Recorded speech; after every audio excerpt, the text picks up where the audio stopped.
বিয়ের ৩ দিনের মাথায় আমার হাসব্যান্ড আমাকে রেখে চলে যায় প্রবাসে। এই ৩ দিনের মধ্যে সে একটিবারও আমার মুখটি দেখেনি। আমি দেখতে কেমন তাও সে দেখেনি। শুধুমাত্র আমি চিকন বলে। আমি জানি না আমি চিকন দেখে কি এই অন্যায়টা কি আমার? আমি কিছুই বলতে পারি না। আমি আমার বাবা-মা মরা একটি মেয়ে। আমার বড় ভাই ভাবির কাছেই মানুষ হয়েছি। আমার হাসব্যান্ডের সাথে যখন আমার বিয়ের কথা হয়েছিল, তারা ভালো ছেলে পাওয়ার সাথে সাথে আমাকে বিয়ে দিয়ে দেয়। কারণ তাদের ঘাড়ের থেকে বোঝাটা নামলেই হয়। যাই হোক, আমি ভাবতে লাগলাম আমি কোথায় যাব এখন? আমার হাসব্যান্ড যদি বিদেশ যেয়ে আমার সাথে কোনো যোগাযোগ না করে, কথা না বলে, আমার কি অবস্থা হবে? যাই হোক, বিদেশ যাওয়ার পরে অনেকদিন পর সে আমাকে কল দেয়। আর মোটামুটি আমাদের রিলেশনটা এখন ভালোই যাচ্ছে। ফোনে নিয়মিত কথা হয়, আমাদের হাসাহাসি হয়, অনেক রকমের কথাই হয়। এখন আমি সংসার জীবনে অনেক বেশি খুশি। তা জানতে পারলাম আমি চিকন হওয়ার কারণে আমার হাসব্যান্ডের আমাকে পছন্দ না। সে কথায় কথায় হেসে হেসে বলতো, তুমি চিকন, তোমাকে নিয়ে কোথাও গেলে তোমাকে ভালো লাগে না, তোমাকে নিয়ে আমি কোথাও যেতে পারবো না, আরো আদার্স অনেক কিছু। তা আমি ভাবতাম সবকিছু মজা করিয়ে নেয়। সে এমনও বলছে, তুমি মোটা হলে তোমাকে সুন্দর লাগবে, মোটা না হলে আমি তোমাকে নিয়ে সংসার করবো না। তা আমি ভাবতাম যে হয়তো এগুলো মজা করেই বলে। তার আসার ডেট এসে পড়লো, আর সে আমাকে খুব কড়া গলায় বলল, এবার এসে যদি আমি তোমাকে দেখি তুমি চিকনই আসো, তাহলে কিন্তু তোমাকে ডিভোর্স দিয়ে দিব। আর এটা আমি মজা করে বলছি না, আমি একদম সিরিয়াস। এটা শোনার পরে আমার পায়ের নিচে থেকে মাটিটা সরে যায়।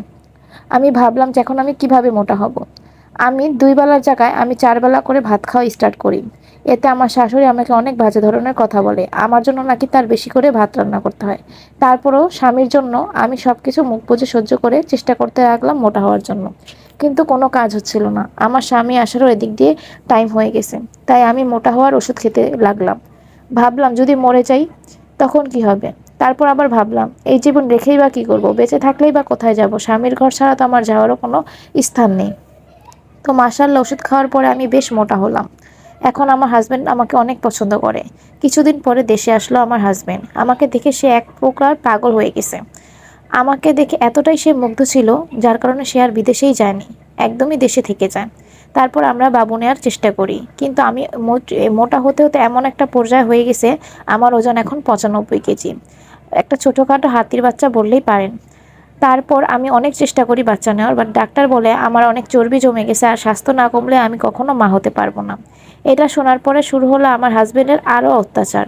এখন আমি যদি তাকে বাচ্চা না দিতে পারি, আমি চিকন না হতে পারি, তাহলে নাকি সে আমাকে আর মনে করেন আমার সাথে সংসার করবে না।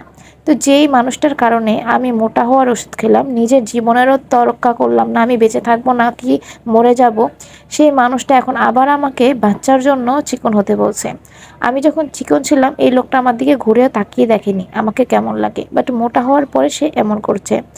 যাই হোক, তার কথা শুনে এখন আমার তো যাওয়ার কোনো জায়গা নেই। যদি জায়গা থাকতো বা আমি যদি নিজের পায়ে দাঁড়াতে পারতাম, তাহলে আমি অবশ্যই এই লোকটাকে ছেড়ে আমি নিজের মতো করে জীবনটা বাঁচতে চাইতাম। যাই হোক, এখন আমি আবার চিকন হওয়ার সাপ্লিমেন্ট বা ওষুধ খাচ্ছি। মাশাআল্লাহ, এখন আমি অনেকটাই কমেছি ওজন, এবং আমি আলহামদুলিল্লাহ আপনাদের সবার দয়ায় কনসিভও করতে পেরেছি। আমার জন্য সবাই দোয়া করবেন। আল্লাহ হাফেজ।